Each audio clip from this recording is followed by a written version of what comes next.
کچھ تو آج رانا ثناء اللہ میں لچک نظر آ رہی ہے مجھے. کبھی بھی حکومت کی صفوں سے یہ بات نہیں آتی تھی کہ عمران خان سے مذاکرات کیے جائیں. ہمیشہ کہا جاتا تھا وہ تو کنوکٹڈ ہیں, ان سے تو بات ہو ہی نہیں سکتی. لیکن ہم تو بات کر رہے ہیں کہ حقیقت تو یہ ہے کہ ان سے بات کیے بغیر تو معاملات آگے نہیں بڑھیں گے. تو آج حکومت نے یہ بات کی ہے. 12 تاریخ کو اسمبلی کا اجلاس بھی ہونے والا ہے. اس کے لیے یہ بھی کہا گیا ہے کہ جی آپ آئیں, اسپیکر کے آفس میں آئیں اور بیٹھیں اور بات کریں. تو کوئی بریک تھرو ہو رہا ہے, کوئی پس پردہ کوئی بات چیت چل رہی ہے, یا بس یہ رانا صاحب نے ایک بات ہے جو کہہ دی ہے؟ بسم اللہ الرحمن الرحیم. بہت شکریہ. دیکھیں, پہلی بات تو یہ ہے کہ ہر کوئی مان رہا ہے کہ معیشت آگے نہیں بڑھ رہی اور ملک کے اندر سیاسی عدم استحکام ہے.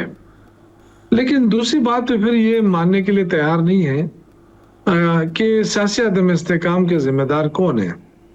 اگر آپ صرف عمران خان کو مانتے ہیں تو پھر تو صبح شام عمران خان آپ نے پابندی بھی لگا لی, اس کو ایرریلیونٹ کرنے کی کوشش بھی کی, لیکن وہ ایرریلیونٹ ہو نہیں رہا ہے.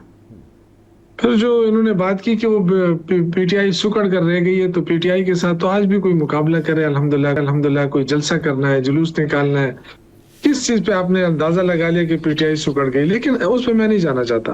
اگر ملک کی معیشت نہیں چل رہی, اگر ملک کو نقصان ہو رہا ہے اور شہباز شریف صاحب نے کہہ دیا کہ جی آئے مذاکرات کریں, جی, اور پھر اس کے ساتھ ہی سزائیں سنوا دی گئی جی, کہ جی ان کو سزا ان کو سزا. اور تو یہ چیزیں جو ہے نا, جب آپ سزائیں سناتے ہیں, جب آپ ملاقاتوں پہ پابندی لگاتے ہیں, جب عمران خان کی بہنوں کے ساتھ جو آپ خود کہتے ہیں کہ جی خواتین کو عزت دو, ووٹ کو عزت دو, تو ووٹ کو عزت بھی نہیں دے رہے. اور خواتین کی عزت کا یہ حال ہے کہ علیمہ خان صاحبہ, نورین صاحبہ, عظمیٰ صاحبہ, اتنی بوڑھی بوڑھی عورتیں, ان کے اوپر آپ سردی کے اندر پانی کہ یہاں سے اٹھ جاؤ. تو یہ آپ کا برداشت ہے, یہ آپ کی سیاست ہے. اور پھر ہمیں کہتے ہیں انتشار ہم نے کون سے وہ کہہ رہے ہیں جی بات چیت کا ماحول اگر بن رہا ہے, وزیر اعظم آپ سے درخواست کر رہے ہیں مذاکرات کی, تو آپ مذاکرات پہ فوکس کریں. آپ احتجاج پہ فوکس کیوں کر رہے ہیں؟ کیوں 8 فروری کو آپ نے احتجاج کرنا ہی کرنا ہے؟ دیکھیں, یہ تو جب بھی ہم احتجاج کی بات شروع کرتے ہیں تو یہ مفاہمت کا ڈول چھوڑ دیتے ہیں نا. ابھی کس نے روکا ہے؟ عمران خان نے تو کہہ دیا ہے کہ جی چکری صاحب کے ساتھ آپ کر لیں مذاکرات, اس کو میں نے نامینیٹ کر لیا. اب یہ ہماری مرضی ہے نا, عمران خان کی مرضی ہے, وہ کس کو نامینیٹ کرنا چاہتے ہیں. اگر آپ نہیں کرنا چاہتے ڈائریکٹ عمران خان سے آپ رانا صاحب کے بیان کو کیا کہیں گے؟ دیکھیں, پولیٹیکل سیکٹری ہیں وزیر اعظم کے, وہ یہ بات کہہ رہے ہیں کہ ان 5 کے درمیان وہ ریجیکٹ کر رہے ہیں کہ آپ, کیونکہ اب سیاسی مشیر ہیں ان کے, یہ کیا وہ ریجیکٹ کر رہے ہیں اس بات کو کہ محمود خان اچکزئی صاحب سے بات چیت نہیں ہونی چاہیے؟ وہ اس کو کیا کوشش کر رہے ہیں؟ دیکھیں, گورنمنٹ کی کنفیوژن بھی دور ہونی چاہیے نا اس معاملے کے اوپر, کہ گورنمنٹ دیکھیں نا, اگر مذاکرات کرنا چاہتی ہے تو پھر جو ہے اسپیس دینا ہوگا پارٹی کو.